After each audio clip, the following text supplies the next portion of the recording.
नमस्कार मित्रों, मैं आप सभी को आज की पत्रकार वार्ता में स्वागत करता हूं। आपका बहुत बहुत आभार। पार्टी की निमंत्रण पे आप लोगों से एक मिलने का, नमस्कार करने का अवसर आप लोगों ने दिया। मैं बहुत दिनों के बाद जयपुर आ रहा हूं। मित्रों, आने वाले 50 दिन के बाद राजस्थान में भारतीय जनता पार्टी की सरकार बनेगी। अभी किसी भी समय में जो पुराने दिनों की शेड्यूल को अगर हम थोड़ा याद करते हैं, दिसंबर की फर्स्ट वीक में राजस्थान की प्रदेश की चुनाव हो जाता है और आज अगर मैं 8 अक्टूबर में आप लोगों से मिल रहा हूं, कभी भी चुनाव आने वाले दिनों में औपचारिक रूप में घोषित हो जाएगी चुनाव आयोग के द्वारा। राजस्थान की राजनीति को मैं दूर से भी थोड़ा एक राजनीतिक शास्त्र के विद्यार्थी के नाते देख भी रहा हूं। मैं सिर्फ भारतीय जनता पार्टी की कार्यकर्ता के नाते नहीं, राजस्थान को पिछले कई सालों से राजनीतिक विश्लेषण करते हुए मैं जिम्मेवारी के साथ कह सकता हूं, जब भी चुनाव की नतीजे आएंगे, राजस्थान की जनता जो अभी मन बना चुका है उसकी प्रतिफलन होगा। मित्रों, 2018 में कई प्रकार की वादे करके कांग्रेस पार्टी इस प्रदेश की शासन में दायित्व लिया था। आज उनके पास बहुमत होने के बावजूद एक अस्थिर, अनिर्णय, भ्रष्ट और दिशाहीन सरकार को दे पाए हैं। बहुत वर्णन ना करने की कोई आवश्यकता नहीं है। आप लोगों की जो रिपोर्टिंग को अगर मैं कई दिनों से पढ़ के एक समरी बनाते हैं, राजस्थान आज महिला उत्पीड़न में देश की सभी राज्यों को टप चुका है। 32,000 से अधिक बलात्कार पिछले 5 सालों के अंदर राजस्थान में हुई है। राजस्थान महिला सशक्तिकरण की, महिला मर्यादा की, महिला अस्मिता की परंपरागत रूप में एक बहुत महत्वपूर्ण प्रांत है। कांग्रेस की नेतृत्व में इस प्रांत में सबसे ज्यादा उत्पीड़न महिलाओं की हुई है। इसके एक प्रमुख कारण है रसूखदार लोगों की इन्वॉल्वमेंट ऐसे घटनाओं में। मंत्री विधायकों की साथ सत्ताधारी मंत्री विधायक की पुत्र तक इस कांड में शामिल होते हैं, तो शासन में बैठे हुए नेतृत्व की कोई नैतिकता नहीं रहती है प्रजा को, लोगों को कोई दिलासा देने की। और उसमें विशेष करके समाज की वंचित वर्गों की, एससी समाज की उत्पीड़न, एसटी समाज की उत्पीड़न, इन दिनों में जो आप लोगों ने खबरें छपी हैं, इसमें राजस्थान की हालत को बताती है। मैं घटनाओं की आप ही से मैं पढ़ा हूँ, मैं घटना की वर्णन में नहीं जाता हूँ। मैं चिंता प्रकट करता हूँ राजस्थान की समाज जीवन में इस प्रकार के शर्मसार कारनामे के कारण। पिछले 5 सालों में 19 बार पेपर लीक हुए हैं एग्जामिनेशन की। विभिन्न प्रकार की नौकरी के लिए जो राज्य के द्वारा कंडक्ट किया जाने वाला एग्जामिनेशन है, ये भी अशोक गहलोत साहब की प्रशासनिक दक्षता की एक बहुत बड़ा मानक के रूप में सामने आई है। भ्रष्टाचार से जुड़ी हुई ये सब विषय है। प्रदेश की नौजवानों की भविष्य को दिशाहीनता की ओर ले जाने वाला ये सब कांड है। 19 बार अगर होता है, यानी हर एक क्वार्टर में एक बार ऐसी घटना आती है औसत। इसमें गरीब बच्चों की कॉन्फिडेंस को, आत्मविश्वास को सबसे चोट पहुंचती है। ट्रांसपेरेंसी इंटरनेशनल की रिपोर्ट के अनुसार प्रदेश में राजस्थान भ्रष्टाचार में 1 नंबर है। आज देश भर में राजस्थान की नाम लाल डायरी के कारण बदनाम हुई है। किसानों की हालत राजस्थान में सबसे खराब है। 2018 में सत्ता में आने के बाद संपूर्ण कर्जा माफ करने की झूठी घोषणा की गई थी, आश्वासन दी गई थी, लेकिन पिछले 5 साल में 19,000 से ज्यादा किसानों की जमीन को नीलामी की नोटिस गई। ये तथ्य आप ही से मैं उठा रहा हूं। हमारे देश आज बिजली में स्वयं संपूर्ण है। पावर सरप्लस देश है हमारी, लेकिन हमें जानकारी मिली राजस्थान की अनइंटरप्टेड बिजली सप्लाई में कोई ठिकाना नहीं है, और जब भी हो रहा है महंगा है।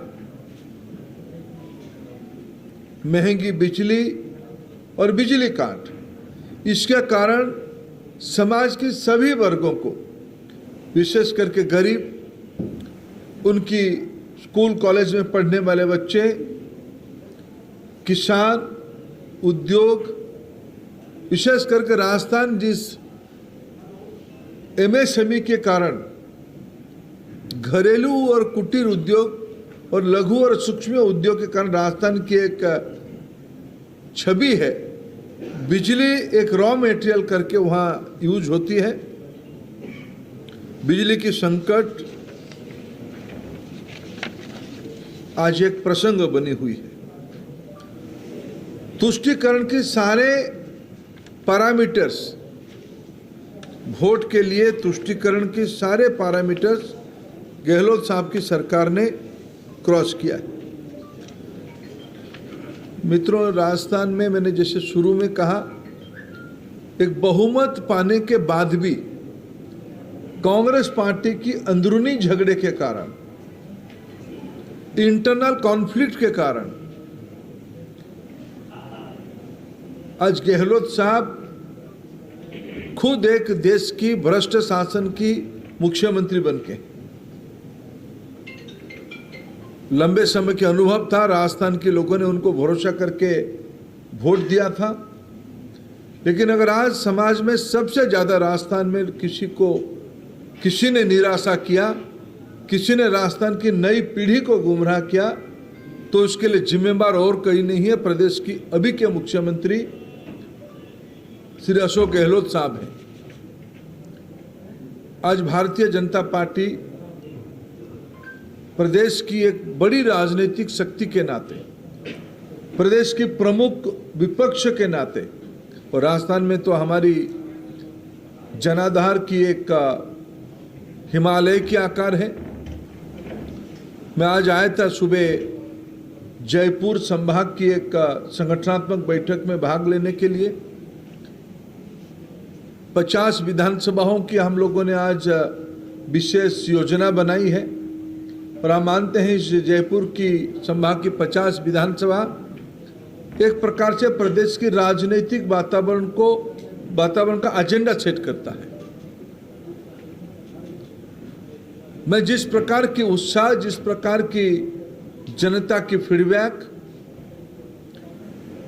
का एक रिव्यू किया, एक प्रकार से एक समीक्षा किया, मैं जिम्मेवारी के साथ कह सकता हूं 2013 से एक बड़ा मैंडेट दो कारण से भारतीय जनता पार्टी के पक्ष में जाएगी। आज देश में प्रधानमंत्री मोदी जी के नेतृत्व में एक दूरदृष्टि संपन्न सरकार, एक सेवा की योजना और राजस्थान की लक्ष्यावधि कार्यकर्ता और राजस्थान की जनता के आशीर्वाद भारतीय जनता पार्टी के साथ दिख रही है।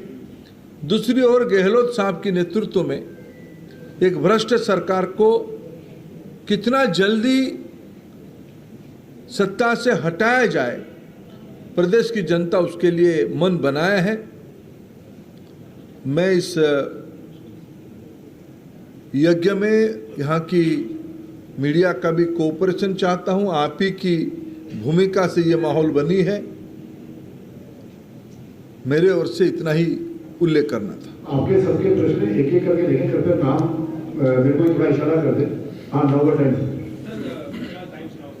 सर, बीजेपी ने आज एक ट्वीट किया है और उसमें ये कहा है कि जो इजराइल पे हमले हो गए हैं 2004 से लेकर 14 तक जब यूपी की सरकार थी तब इंडिया ने भी ऐसी आतंकवाद फेस किया था। देखो, आज की इस पत्रकार वार्ता की चर्चा को राजस्थान की भारतीय जनता पार्टी और यहाँ की व्यवस्था तक मैं सीमित रखना चाहूँगा। सर, आप तो ये लगातार कह रहे हैं कि सरकार आ रही है, जबकि गहलोत लगातार कह रहे हैं अशोक गहलोत की सरकार रिपीट होने वाली है और वो दावा करता है कि हमारी योजनाएं जन कल्याणकारी। लाल डायरी कल्याणकारी है। एनसी क्या गांधी डायरी है, लाल डायरी है? आपको लाल डायरी किसने कहा? नहीं, लाल डायरी गांधी डायरी तो कहा, जबकि ये दो देखिए विषय डायरी है। देखो, लाल हो काली हो डायरी है। जानकारी दे दो जरा। नहीं, देखो डायरी ही देखो। मैं तो आप ही समझने आया हूँ। विषय भ्रष्टाचार, विषय महिलाओं के ऊपर उत्पीड़न, विषय है बेरोजगारी, विषय है किसानों के साथ धोखाधड़ी, विषय है तुष्टीकरण। ये सारे प्रसंग आज खुल के बोल रही है। प्रजातंत्र में सत्ता में रहने से इतने दंभ दिखाना भी दिखा सकता है, इसमें कोई आपत्ति नहीं है, लेकिन प्रजातंत्र में वोट जब होती है उसकी चोट भी लगती है। इस बार राजस्थान की दीवारों की स्पष्ट लिखन नहीं है, गहलोत साहब की सरकार जाएगी।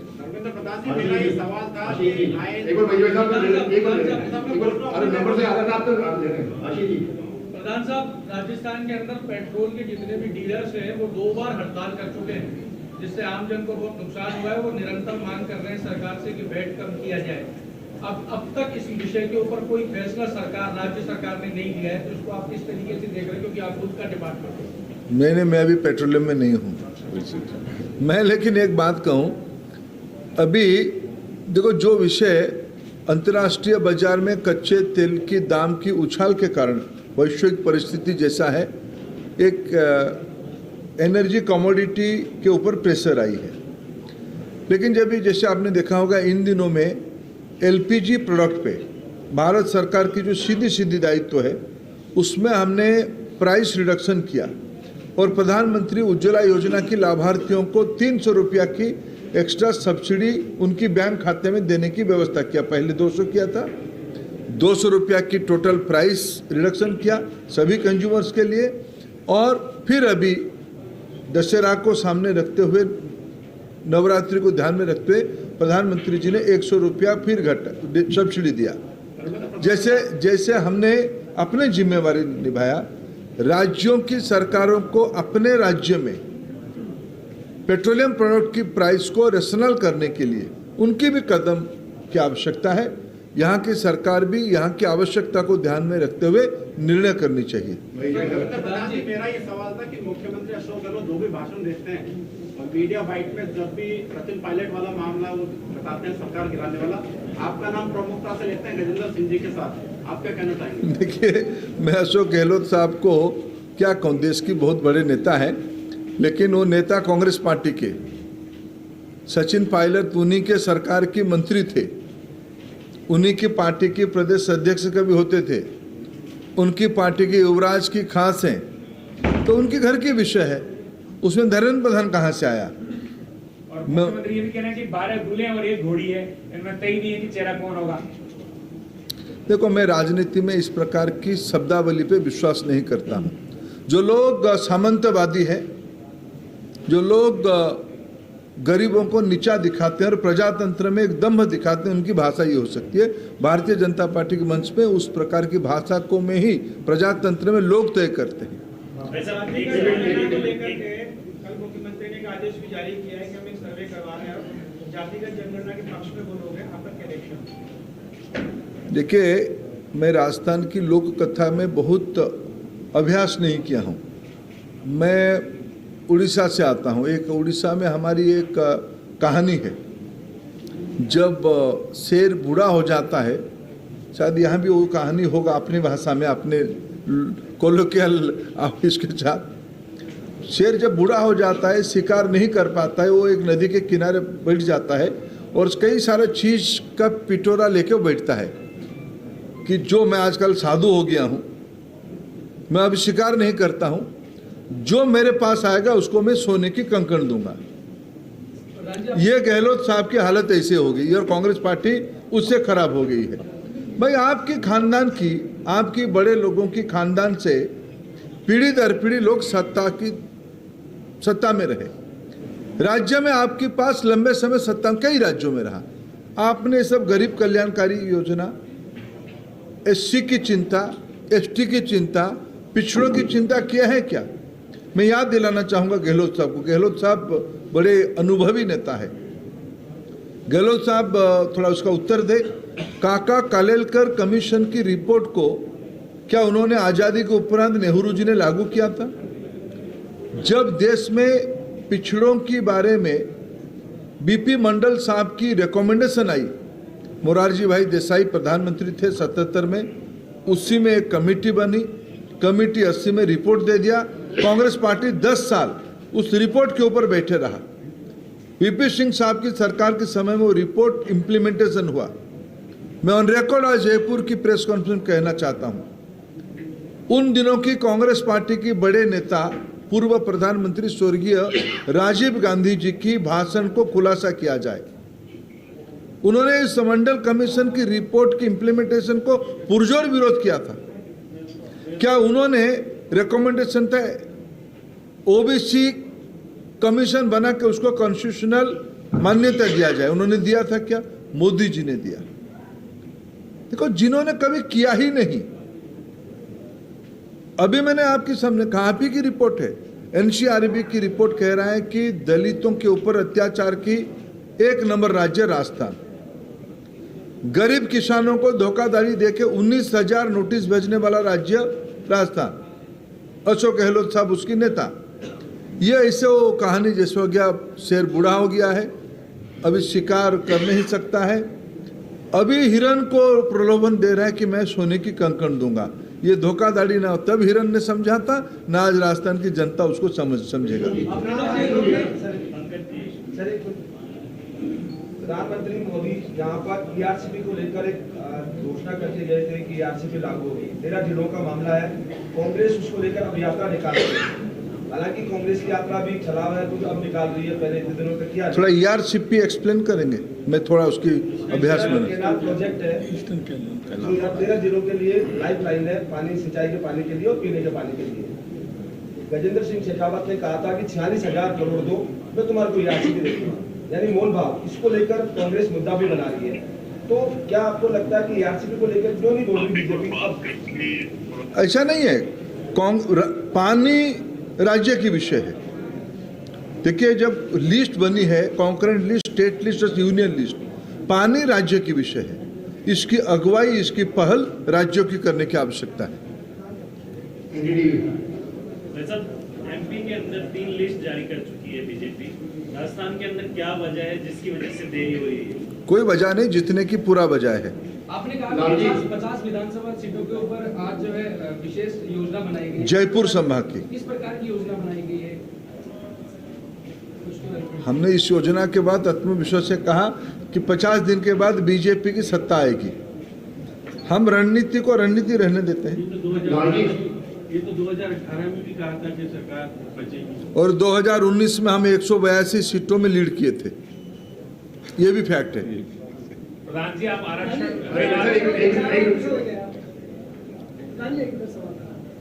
आपकी पार्टी जुड़ा हुआ है कि लंबे समय से आपकी सूची का इंतजार हो रहा है कि पहली सूची कब आएगी। इसी बीच क्या हुआ, वायरल सूची वायरल हो गई आपकी, और उस वायरल सूची के चलते लगातार आलम ये है कि विधानसभा से लेकर आपके भाजपा मुख्यालय तक लगातार समर्थन नहीं पा रहे हैं।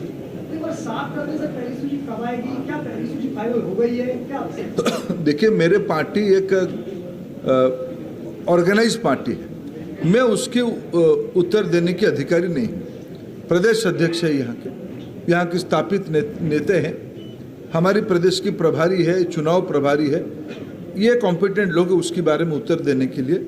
मैं तो आया था, एक मेरा जो अनुभव है समाज नीचे कार्यकर्ताओं के साथ गपशप करके उनकी मन बनाना, बड़े लक्ष्य के लिए काम करने के लिए, और आपने अवसर दिया, आपके साथ भी थोड़ा चाय पी लूँगा। अंतिम प्रश्न समाज में स्थिति सबसे खराब है जहाँ पर आप इस बार सबसे फिर देखो भाई साहब, हाँ बता प्लीज सॉरी बताओ। क्या मीटिंग लेके आए, सबसे गंभीर स्थिति राजस्थान की वहीं पर है, और लोगों को बदलने की चर्चा हो रही है, सांसदों को लाने की चर्चा हो रही है। क्या आज आपने भी इस पर विचार किया क्या?